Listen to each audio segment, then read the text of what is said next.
Partido Aragonés, ya desde el inicio de campaña, hace bastante tiempo, planteamos el tema del reciclaje como una oportunidad para los alcañizanos. De ahí que Xavi, que es uno de nuestros potentes de la lista, nos explicara lo que él había iniciado con esa máquina de reciclaje. Nos gusta el hecho del reciclaje en sí, por supuesto. Yo también pienso que cada vez, con el paso de los años, los envases ligeros y el plástico tendrá que disminuirse, no cabe ninguna duda, pero mientras eso ocurre, podemos plantear iniciativas desde el propio ayuntamiento. De ahí que la máquina que tenemos aquí al fondo, lo que planteamos es desde el propio ayuntamiento colocar más máquinas para dar mayor servicio a los comercios. No hay que olvidar que estos envases ligeros se abonan a las personas que van a reciclarlos y luego los pueden utilizar en los comercios. Llevamos bastantes medidas para el comercio local, creemos que es una apuesta muy importante de servicios, muchos emprendedores y emprendedoras del Bajo Aragón que quieren quedarse aquí y, como digo, iniciativas por parte del Ayuntamiento de reducción de IBIs, ayudas para nuevas instalaciones. La calle Alejandría nos parece muy interesante, pues bueno, yo creo que es una apuesta muy importante porque el Ayuntamiento no quiere beneficiarse.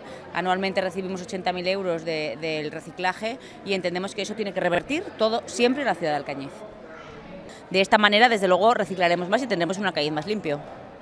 Es muy fácil. El Ayuntamiento, con los contenedores amarillos, está recaudando anualmente 80.000 euros por la venta o la recogida de todos esos residuos, ¿vale? Entonces, de esta manera se está reciclando el 20 o el 25% en los contenedores amarillos. Con la manera que nosotros proponemos de las máquinas de reciclaje por incentivos, se está recogiendo en el norte de Europa entre el 95 y el 99%. Entonces, al aumentar nosotros el reciclaje, el Ayuntamiento aumentará ese dinero que cobra por esos envases y entonces de esa manera nosotros podremos pagar los envases hasta 10 céntimos y todo repercutirá al comercio y ganaremos y aumentaremos la economía circular.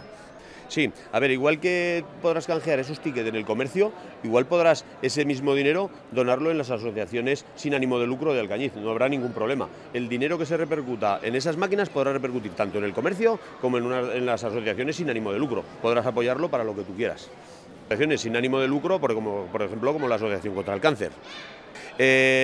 Hasta ahora actualmente es propio, es una franquicia, pero a partir de que si llegáramos a la Libertad Zapater, llegara a la alcaldía, esto pasaría a ser municipal, totalmente municipal, y las 6 máquinas las colocaría el Ayuntamiento.